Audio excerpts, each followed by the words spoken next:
சத்குருநாதா சண்முகநாதா அருட்பெரும் ஜோதி அகத்தீசாய ஆறுமுக அரங்கமகா தேசிகாய நம.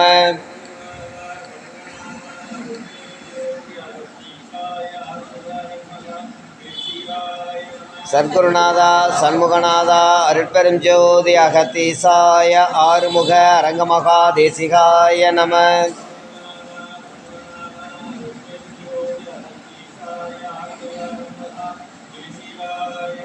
சத்குருநாதா சண்முகநாதா அருட்பெரும் ஜோதி அகத்தீசாய ஆறுமுக அரங்கமகா தேசிகாய நம.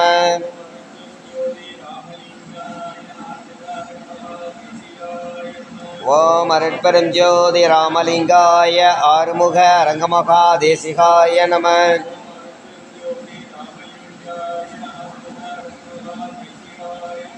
ஓம் அருட்பெரும் ஜோதி ராமலிங்காய ஆறுமுக அரங்கமகா தேசிகாய நம.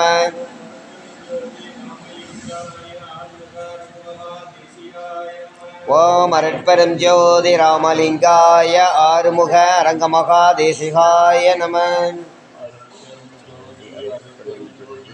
தனிப்பெரும் கருணை அருட்பெரும் ஜோதி ஜோதி தெய்வம் எனை ஆண்டு கொண்ட தெய்வம் அம்பலத்தே ஆடுகின்ற ஆனந்த தெய்வம் பொருட்சாறு மறைகளெல்லாம் போற்றுகின்ற தெய்வம் போதாந்த தெய்வம் உயர் நாதாந்த தெய்வம் இருப்பாடு நீக்கி ஒளி ஈந்தருளும் தெய்வம் எண்ணிய நான் எண்ணியவார் எனக்கருளும் தெய்வம் திருப்பாடல் உமந்தனையும் சிவமாக்கும் தெய்வம் சிற்சபையில் விளங்குகின்ற தெய்வம் அதே தெய்வம் அருட்பெரும் ஜோதி அருட்பெரும் ஜோதி தனிப்பெரும் கருணை அருட்பெரும் ஜோதி.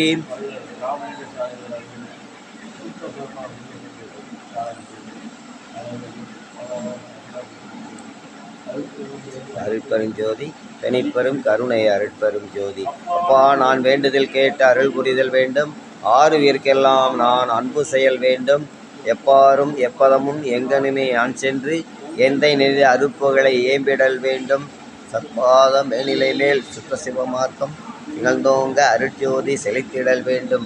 அப்பேது நான் செய்யணும் நீ பொறுத்தல் வேண்டும். தலைவ நினை பிரியாத நிலைமையும் வேண்டுவனே.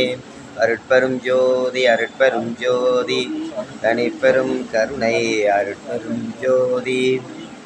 தாயாகி தந்தையுமாகி தாங்குகின்ற தெய்வம் தன்னை நிகரில்லா தனித்தலைமை தெய்வம் வாயார வாழ்த்துகின்றோர் மனத்தமர்ந்த தெய்வம் மலரடியன் சென்னிமிசையை வைத்த பெரும் தெய்வம் தாயாது கனியாகி கலந்து நிற்கும் தெய்வம் கருணேதி தெய்வம் மற்றும் காட்டுகின்ற தெய்வம் சேயாக இணை வளர்க்கும் தெய்வ மகா தெய்வம் சிச்சபையில் விளங்குகின்ற தெய்வம் அதே தெய்வம் அருட்பெரும் ஜோதி அருட்பெரும் ஜோதி தனிப்பெரும் கருணை அருட்பெரும் ஜோதி.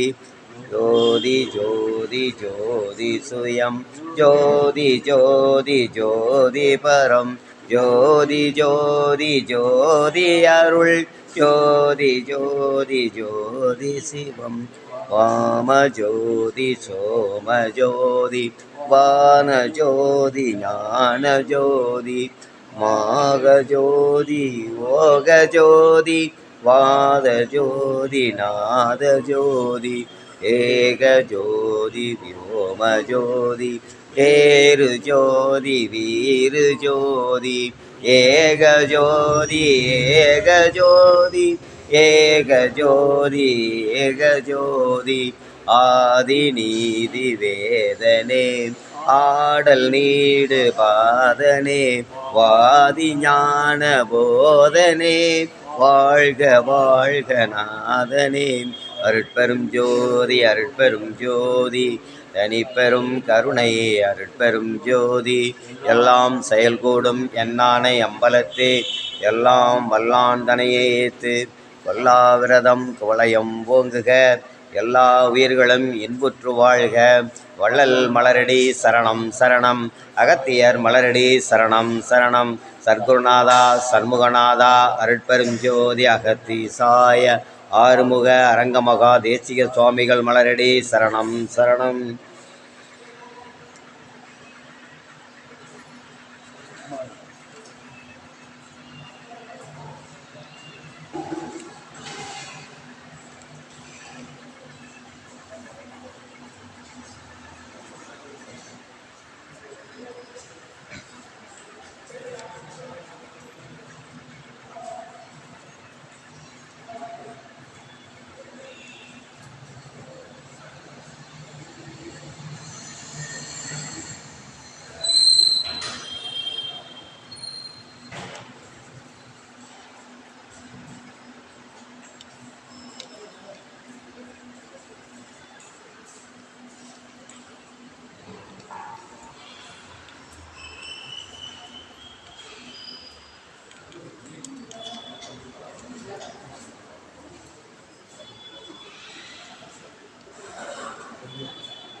பக்கத்தில் இருந்தால் தான் நமக்கு பவர்.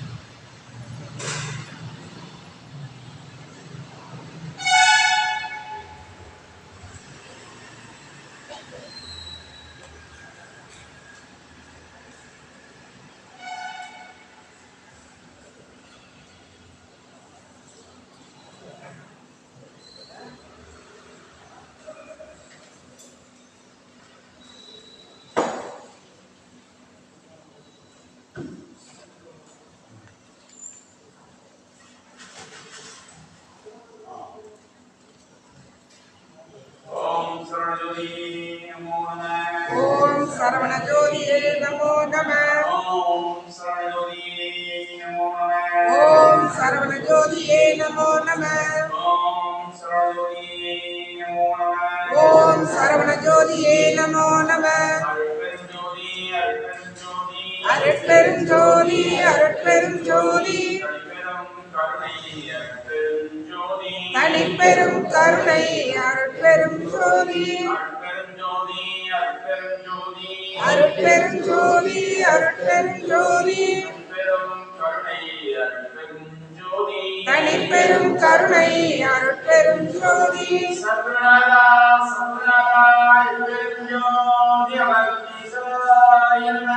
சத்குருநாதா சண்முகநாதா அருட்பெரும் ஜோதி அகத்தீசாய நம.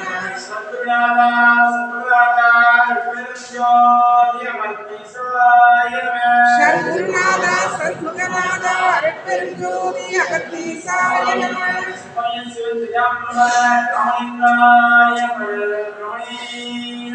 சிவே சிவ சிதம்பர ராமலிங்காய பரபிரம்மணே நம.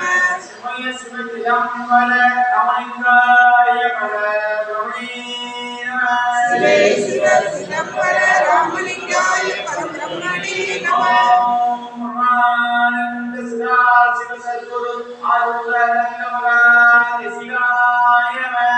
ஓம் சிவ சத்குரு ஆறுமுக அரங்கமகா தேசிகாய நம. சர்வதெய்வ சர்வகுரு சூரிய சந்திர சுப்பிரமணிய ஆறுமுக அரங்க திருவடிகள் போற்றி. ஓம் சுப்பிரமணிய திருவடிகள் போற்றி. ஓம் சுப்பிரமணிய திருவடிகள் போற்றி. ஓம் சுப்பிரமணிய திருவடிகள் போற்றி. ஓம் அகத்திய திருவடிகள் போற்றி. ஓம் அகத்திய திருவடிகள் போற்றி. ஓம் அகத்திய திருவடிகள் போற்றி. ஓம் அகத்திய திருவடிகள் போற்றி. ஓம் அகத்திய திருவடிகள் போற்றி. ஓம் அகத்திய திருவடிகள் போற்றி. ஓம் அகத்திய திருவடிகள் போற்றி. ஓம் ஆறுமுக அரங்கமகா தேசிய சுவாமிகள் திருவடிகள் போற்றி. ஓம் ஆறுமுக அரங்கமகா தேசிய சுவாமிகள் திருவடிகள் போற்றி. ஓம் ஆறுமுக அரங்கமகா தேசிய சுவாமிகள் திருவடிகள் போற்றி. ஓம் முருகப்பெருமான் திருவடிகள் போற்றி. ஓம் முருகப்பெருமான் திருவடிகள் போற்றி. ஓம் முருகப்பெருமான் திருவடிகள் போற்றி.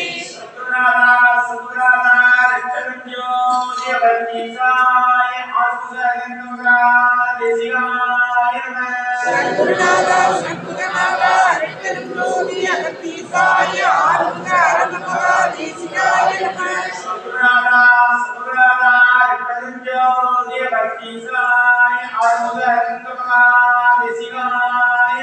சத்குருநாதா சண்முகநாதா அருட்பெரும் ஜோதி அகத்தீசாய ஆறுமுக அரங்கமகா தேசிகாய நம. சத்குருநாதா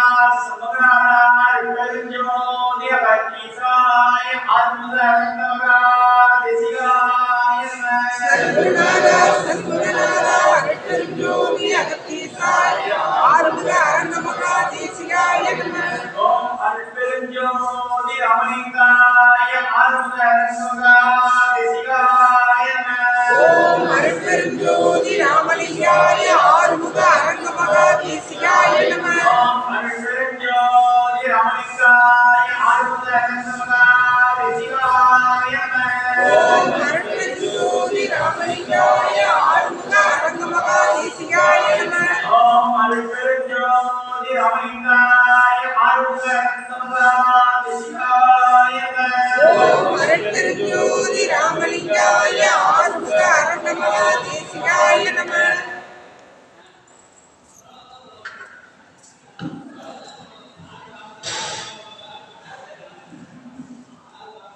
அருட்பெருஞ்சோதி அருட்பெருஞ்சோதி தனிப்பெரும் கருணை அருட்பெருஞ்சோதி.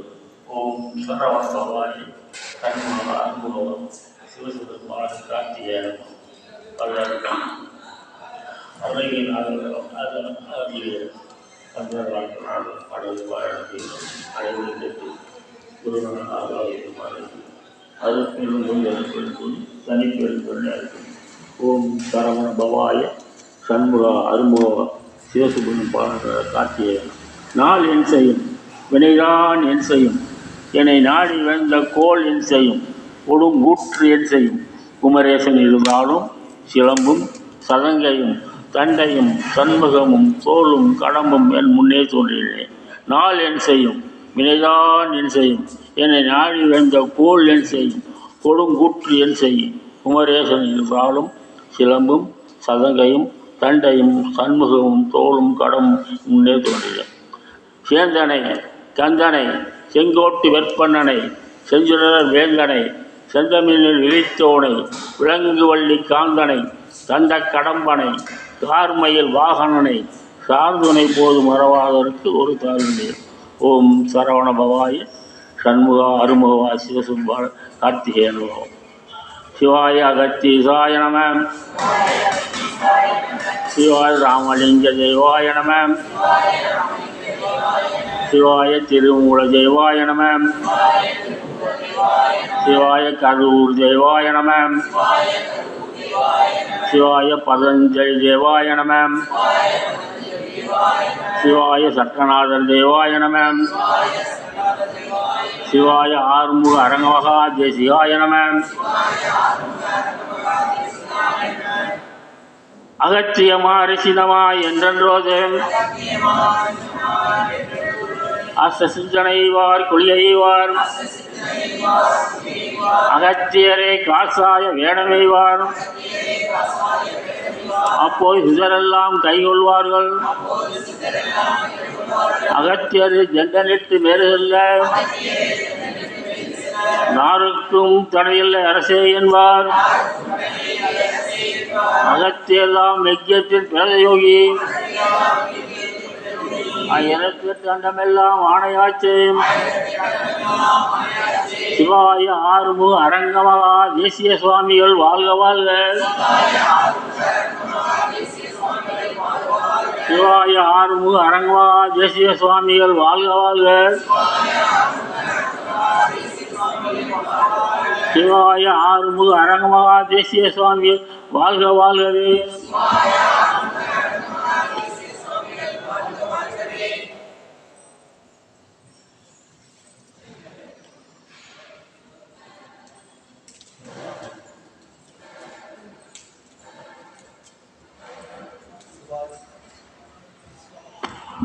சிவாய அகத்தீசாய நம. சிவாய ராமலிங்க தேவாய நம. சிவாய திருமூல தேவாய நம. சிவாய கருவூர் தேவாய நம. சிவாய பதஞ்சலி தேவாய நம. சிவாய ஆறுமுக அரங்கமகா தேசிகாய நம. சிவாய ஆறுமுக அரங்கமகா சத்குருவே நம. சிவாய ஆறுமுக அரங்கமகா ஜோதியே நம. தேவரே திருவடிக்கு ஆளாகவும் அட்டமா சித்தி தந்து அருள் புரியவும் சித்தர்கணமெல்லாம் எனக்கு அருள் இறங்கவும் சித்தம் வைத்து அருள் புரியவும் பாவி அடியேன் செய்த பாவங்கள் எல்லாம்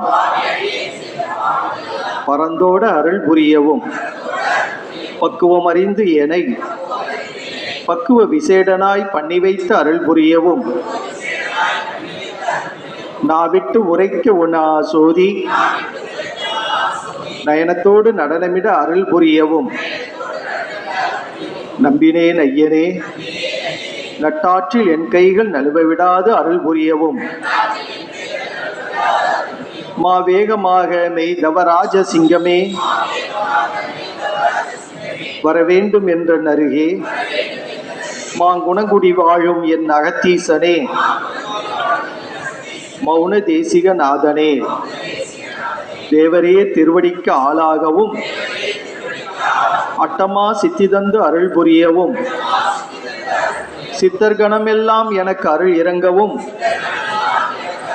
சித்தம் வைத்து அருள் புரியவும் பாவி அடியேன் செய்த பாவங்கள் எல்லாம் பரந்தோடு அருள் புரியவும் பக்குவம் அறிந்து எனை பக்குவ விசேடனாய் பண்ணி வைத்து அருள் புரியவும் நாவிட்டு உரைக்க உணா சோதி நயனத்தோடு நடனமிட அருள் புரியவும் நம்பினேன் ஐயனே நட்டாற்றில் என் கைகள் நழுவ விடாது அருள் புரியவும் மாவேகமாக மெய் தவராஜ சிங்கமே வரவேண்டும் என்ற நருகே மாங்குணங்குடி வாழும் என் அகத்தீசனே மௌன தேசிக நாதனே. அன்பர்கள் அனைவருக்கும் வணக்கம்.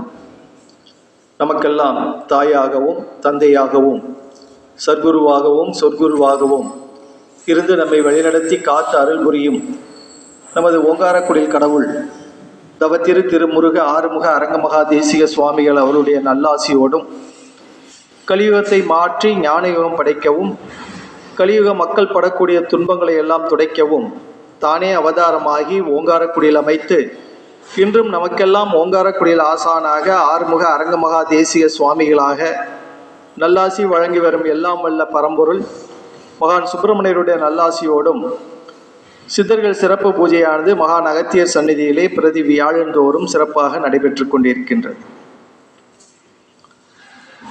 எல்லாம் வல்ல வள்ளுவர்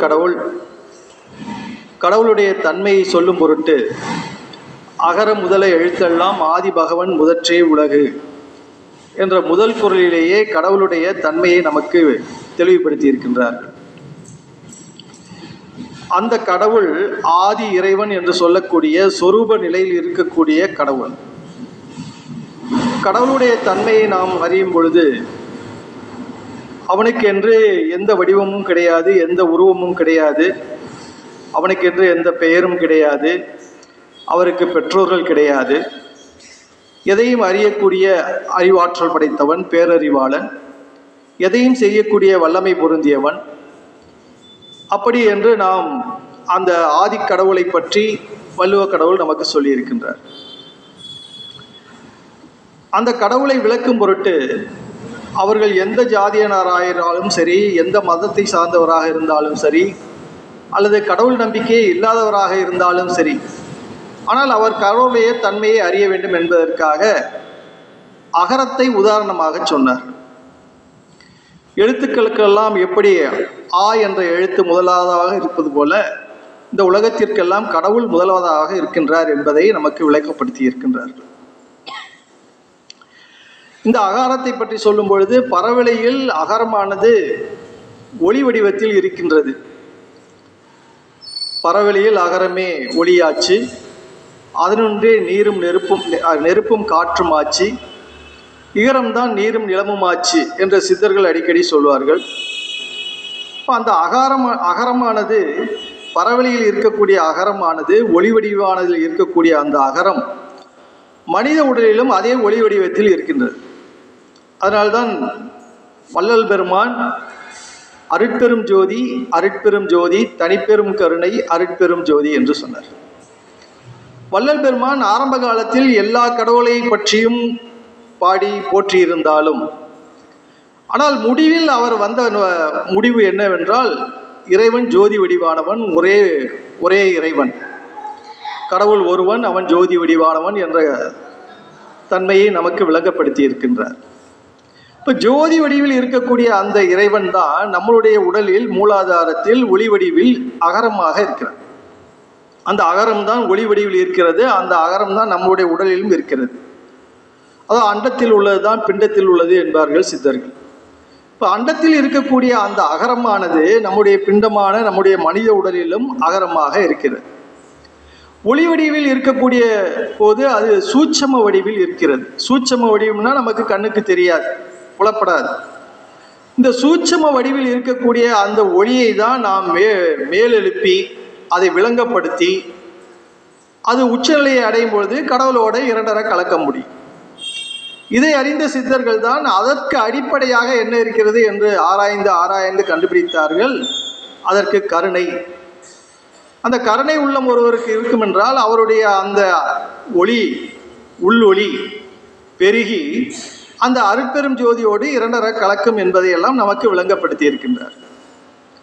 வள்ளுவ கடவுளுடைய தன்மையை சொல்லும் போது ஏன் அகரத்தை சொல்ல வேண்டும்? கடவுளுடைய தன்மை இவன்தான் இவனத்தன் என்று அறிய முடியாத நிலையில் இருக்கக்கூடியவன் கடவுள். ஆனால் அவன் ஒன்றாக இருப்பான். நாம் அவனுக்கு பல பேர் சூட்டி இருக்கின்றோம்.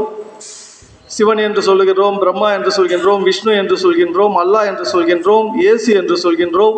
இன்னும் எத்தனையோ பெயர்களை நாம் வைத்திருக்கின்றோம். அதனால்தான் மாணிக்கவாசகர் சொன்னார், ஏகன் அநேகன் இறைவன் அடி வாழ்க. ஒருத்தன் தான், ஆனால் அவனை நாம் பலவாறாக அறிந்து கொண்டு இருக்கின்றோம். பலவாறாக இருந்தாலும் பல சமயங்கள் இருந்தாலும் இறைவன் ஒருவன் தான். அவனுக்குன்னு பேர் கிடையாதுன்னு சொன்னான். அதனால் அவனை எந்த பேரை சொல்லி கூப்பிட்டாலும் அவன் ஏன்னு கேட்பான்.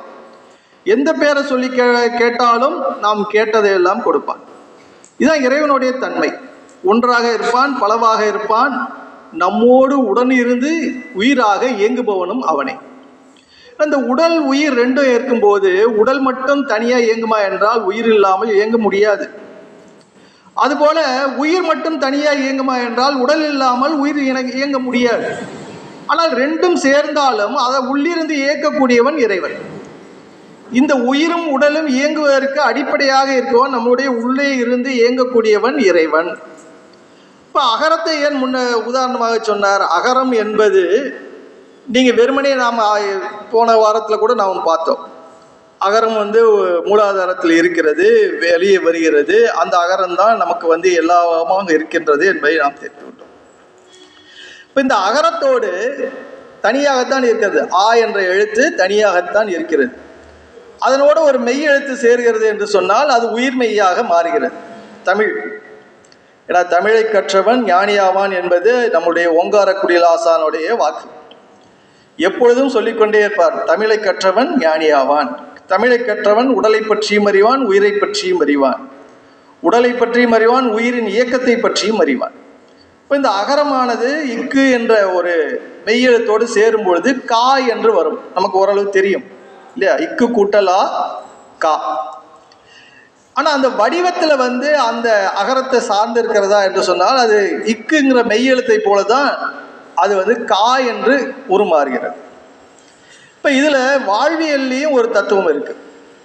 ஒரு பெண்ணுக்கும் ஒரு ஆணுக்கும் பிறக்கக்கூடிய குழந்தை பொதுவாக மேலோட்டமாக பார்த்தாலும் அல்லது பொதுவாக பார்த்தாலும் அல்லது பலவாறு சிந்தித்தாலும் அது பெண்ணை சார்ந்து பெண்ணுடைய சாயலில் தான் இருக்கும். பெண்ணோட வடிவத்தை பெற்றுதான் ஒரு குழந்தை இருக்கும். அதுபோல் இங்கே இக்கு கூட்டல் ஆ என்று சொல்லும்பொழுது அது அந்த பெண் எழுத்து, மெய்யெழுத்து என்பது பெண் எழுத்து. அப்போ அந்த பெண் எழுத்தின் வடிவத்தை சார்ந்து இருக்கும். ஆனால் ஆ என்ற எழுத்து அது கண்ணுக்கு தெரியாது.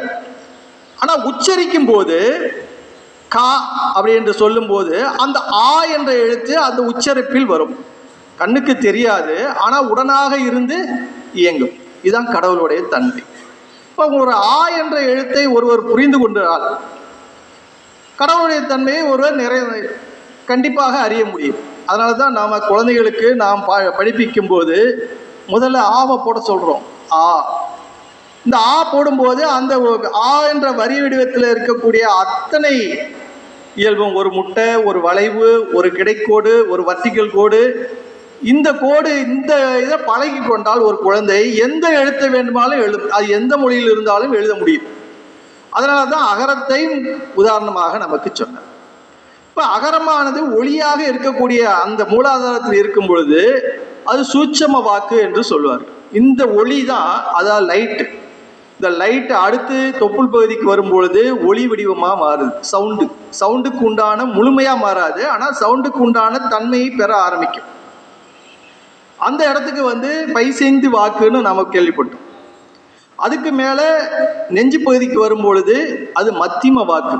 இங்கே தான் நாம் பேசக்கூடிய அச்சரங்கள் பிறக்கும். நாம் என்ன எழுத்தை பேச போகிறோம், என்ன வார்த்தையை பேச போகிறோம், இந்த அச்சரங்கள்லாம் இங்கே தான் பிறக்கும். கானா கா, மானா மா, யானா யா. இந்த வடிவங்கள் அச்சரங்களாக பிரிக்கும். அதுவும் சூட்சமமாக தான் இருக்கும், ஒளியாக வராது. அதன் பிறகு கண்ட பகுதிக்கு வரும் பொழுது வைகரி வாக்குங்கிற பெயர் பெறும். இந்த இடத்துலையும் சூட்சமாக தான் இருக்கும், ஆனால் வாயிலிருந்து வெளிவரும் பொழுது தான் அது ஸ்தூல வாக்காக வருது. இப்போ தான் நாம் சொல்லக்கூடிய வார்த்தைகள், எழுத்துக்கள் அல்லது எதை நாம் சொல்ல விரும்புகிறோமோ அந்த வார்த்தை ஒளி வடிவத்தில் சவுண்டாக வெளியே வருது. ஆனால் சவுண்டாக வெளியே வர்றதுக்கு முன்னாடியும் உடலில் இருக்கக்கூடிய உறுப்புகள், பற்கள், மேலெண்ணம், கீழெண்ணம், உதடு, நாக்கு, இந்த 5 கருவிகளோடு அது உராய்ந்து என்ன அச்சரம் பிறக்க வேண்டுமோ அந்த அச்சரத்தை நமக்கு தருகிறது. என்ன ஒளியை கொடுக்க வேண்டுமோ அந்த ஒளியை தருகிறது. ஆனால் அடிப்படையாக மூலமாக இருக்கக்கூடிய எழுத்து ஆ, அது லைட்டாக இருக்கக்கூடியது. அதோடு நம்முடைய உராய்வுகள் ஏற்பட பல அச்சரங்களாக பிறக்கிறது. இதெல்லாம் நமக்கு தெரியும். இப்படி உடலில் இருந்து வரக்கூடிய அந்த வாக்கு அல்லது மொழி அல்லது சொல் அல்லது அச்சரம் எப்படி வேணாலும் எடுத்துக்கொள்ளலாம். அது எப்படி இருக்க வேண்டும்? சுத்தமாக இருக்கணும். சுத்தமாக இருக்குன்னா அது என்ன கழுவிட்டா நம்ம சொல்ல முடியும்? ஆனால் நாம் பேசக்கூடிய அந்த சொல், மொழி தூய்மையானதாக இருக்க வேண்டும். தூய்மையானதாக இருக்குன்னா யாருடைய மனதையும் காயப்படுத்தக்கூடாது. ஏன் காயப்படுத்தக்கூடாது? நமக்கு வினை சேருவது என்பது 3 வழிகளில் நமக்கு சேர்கிறது. மனம், மெய், மொழி.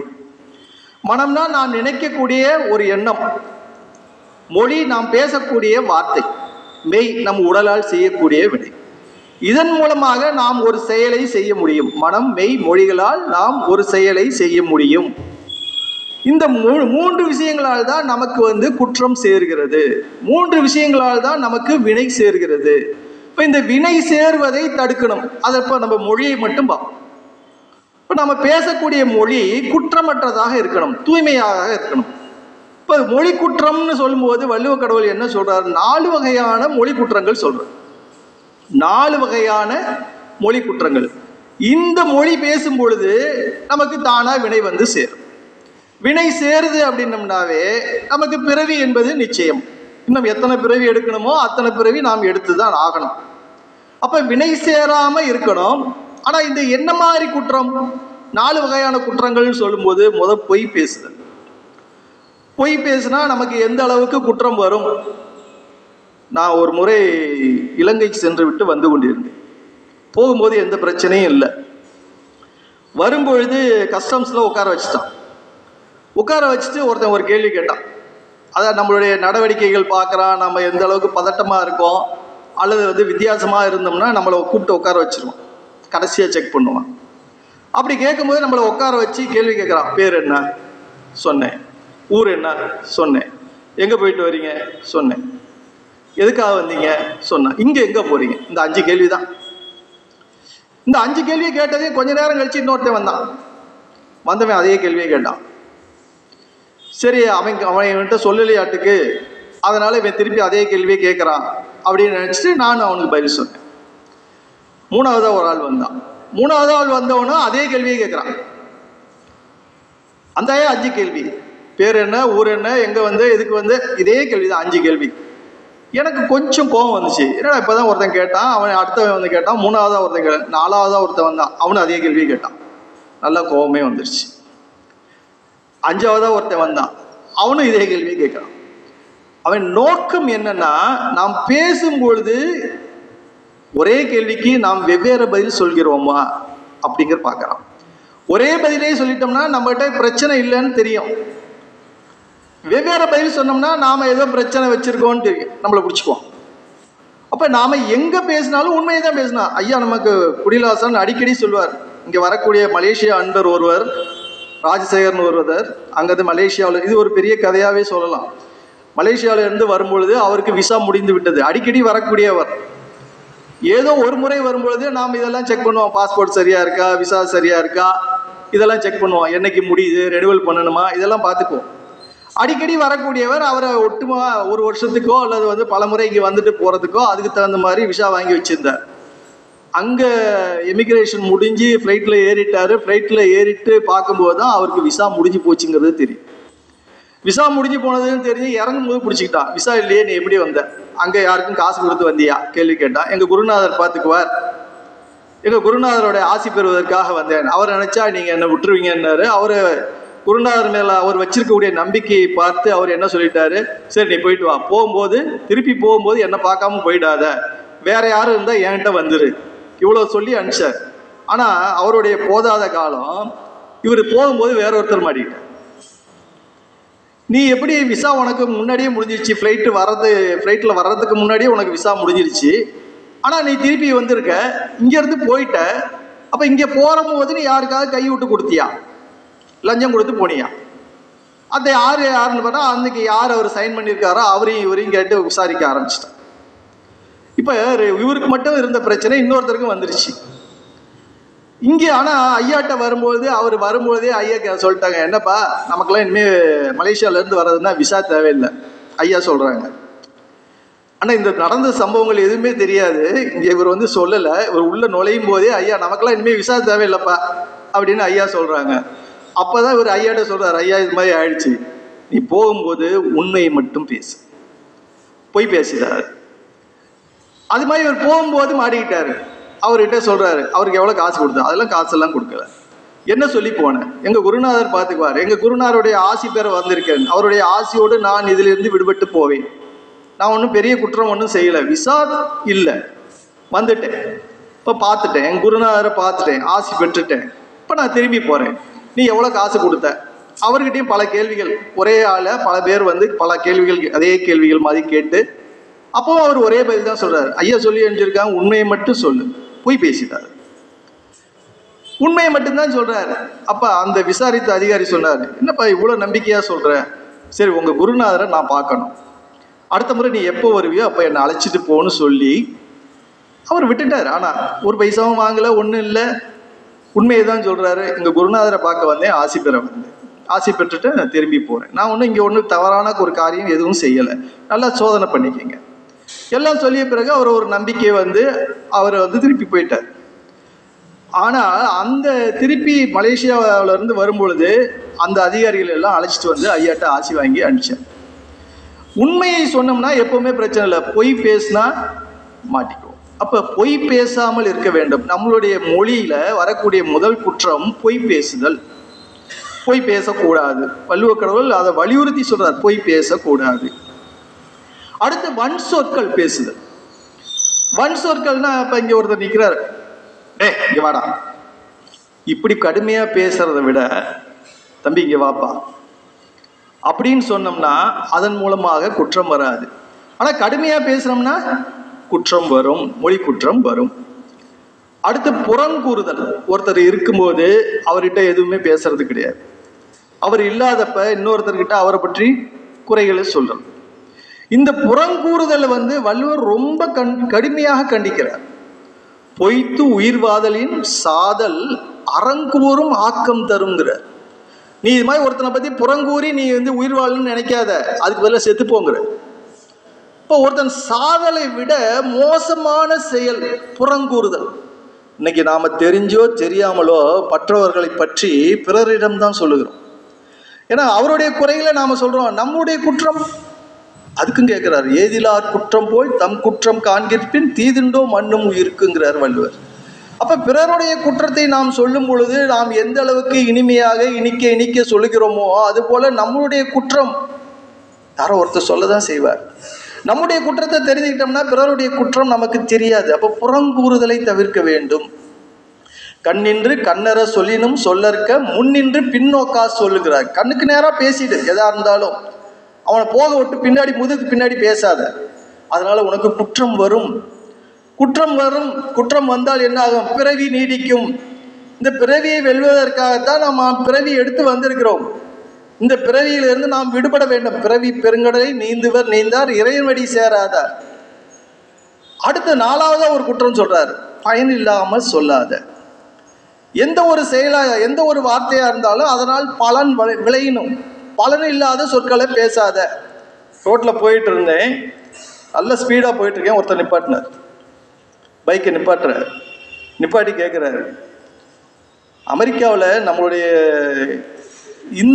இந்தியாவை சேர்ந்த வம்சாவளியை சேர்ந்த ஹிலாரியா அந்த அம்மா வந்திருக்காங்களே, அந்த அம்மா அடுத்து பிரதமர் ஆகிறதுக்கு சான்ஸ் இருக்கா? எவ்வளவு முக்கியமான விழாவே போகிறேன். அவர் கேட்கக்கூடிய கேள்வி இப்படி, இது பயன் இல்லாத சொல். நமக்கு எந்த விதத்திலையும் பயன் இல்லாத சொல். இப்போ பயன் இல்லாமல் பேசினாலும் குற்றம் வரும். பொய் பேசுதல், புறங்கூறுதல், வன் சொல் கூறுதல், பயனில்ல சொல், பயனில்லாத வார்த்தைகளை பேசுதல். இந்த 4 வகையான பேச்சுக்களாலும் குற்றங்கள் நமக்கு விளையும். இந்த குற்றங்கள் வந்தால் என்ன ஆகும்? பிறவி நீடிக்கும். பிறவி நீடித்தால் என்ன ஆகும்? இப்போ நம்ம வாழ்க்கையில் இன்பமாக அனுபவிச்சுட்டு இருக்கோம். இன்பங்களை அனுபவிக்கும் போது இந்த பிறவி இன்னும் இருக்கணும்னு நினைப்போம். ஆனால் துன்பம் வரும்போது, அப்பா போதும்பா, இதோட போதும், என்னை விட்டுரு சாமி, நான் இனிமேல் பிறக்கவே ஆசைப்படலை, என்னை விட்டுரு. இன்னைக்கு பார்த்தா ஒரு சிலர் 90 வயசு 99 வயசு 100 வயசு ஆயிடுச்சு. ஆனால் அவருக்கு அந்த பிறவி மேலே உள்ள ஆசை போகலை. நான் மீண்டும் என் பேர பிள்ளைக்கு குழந்தையா பிறப்பேன். இந்த ஆசை வந்தாவே மீண்டும் பிறவி நிச்சயம். இந்த பிறவியை ஒழிக்க தான் ஐயா வழியை சொல்லிட்டு இருக்காங்க. இந்த பிறவி இனிமே தேவையில்லை. இந்த பிறவியிலிருந்து நாம் விடுபடணும். இந்த பெருங்கடலிலிருந்து நாம் விடுபட்டு வெளியேறணும். அதுக்கான வழியை தான் ஐயா சொல்லிட்டு இருக்காங்க. ஆனால் 90-95 வயசு கிழவனுக்கும் அந்த ஆசை இருக்கு. அப்ப அந்த ஆசை இருக்க பிறவி நிச்சயம். ஆனாலும் அந்த பிறவியை காரணமாக இருப்பது நாம் பேசக்கூடிய மொழி. இந்த 4 வகையான குற்றங்களை நீக்கினால் நாம் பிறவியிலிருந்து விடுபட முடியும், துன்பத்திலிருந்து விடுபட முடியும். துன்பம் வர வர வரதான் நாம் இந்த பிறவியை வெறுக்க ஆரம்பிப்போம். அதான் மாணிக்கவாசகர் சொன்னார், புல்லாகி பூடாய் புழுவாய் மரமாகி பல்மிருகமாகி பறவையாய் பாம்பாகி கல்லாய் மனிதராய் தேவராய் செல்லான் என்ற இத்தாவர சங்கமத்துள் எல்லா பிறப்பும் பிறந்து இளைத்தேன். அது உயிர் இழைப்பு. இந்த உயிர் இழைப்பு ஒவ்வொருவருக்கும் வரணும். இந்த இழைப்பு வந்ததுன்னா பிறவியை பற்றி நாம் நினைக்க மாட்டோம். இந்த பிறவியிலிருந்து நாம் விடுபட்டு போவதற்கான வழியை தேடுவோம். அந்த வழியை தான் நம்முடைய ஆசான் அவர்கள் சொல்லிக் கொண்டு இருக்கின்றார்கள். அந்த வழியை நாம் கடைபிடித்து ஆசானுடைய வழியில் ஒவ்வொருவரும் அந்த பிறவியை களைய வேண்டும். கலைந்து எல்லாம் வல்ல ஞானிகள் பெற்ற அந்த ஒளி உடலை ஒவ்வொருவரும் பெற வேண்டும் என்று வாழ்த்தி இன்றைய பூஜையை துவங்குகின்றோம். பூஜையை துவங்கும் போது ஞானிகள் நாமத்தை வழக்கம் போல 12 முறையும் 108 முறையும் நாம் சொல்லி இந்த பூஜையை துவங்க இருக்கின்றோம். ஞானிகள் நாமத்தை சொல்லும் போது எல்லாம் வல்ல ஆசானின் திருவடியை மனதிலே எண்ணி நாமத்தை சொல்லி எல்லா ஞானிகளின் நல்லர்களை அனைவரும் பெற்று நீழ்வழி வாழ வேண்டும் என்று வாழ்த்தி, சத்குருநாதா சண்முகநாதா அருட்பெரும் ஜோதி அகத்தீசாய ஆறுமுக அரங்கமகா தேசிகாய நம.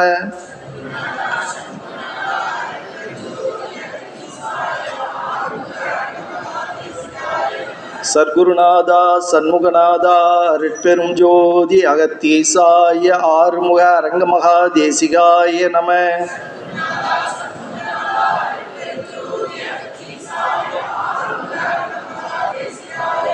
சத்குருநாதா சண்முகநாதா அருட்பெரும் ஜோதி அகத்தீசாய ஆறுமுக அரங்கமகா தேசிகாய நம. சத்குருநாதா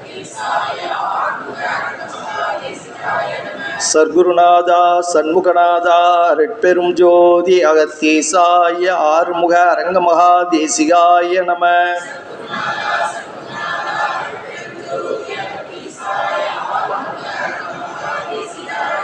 சத்குருநாதா சண்முகநாதா அருட்பெரும் ஜோதி அகத்தீசாய ஆறுமுக அரங்கமகா தேசிகாய நம.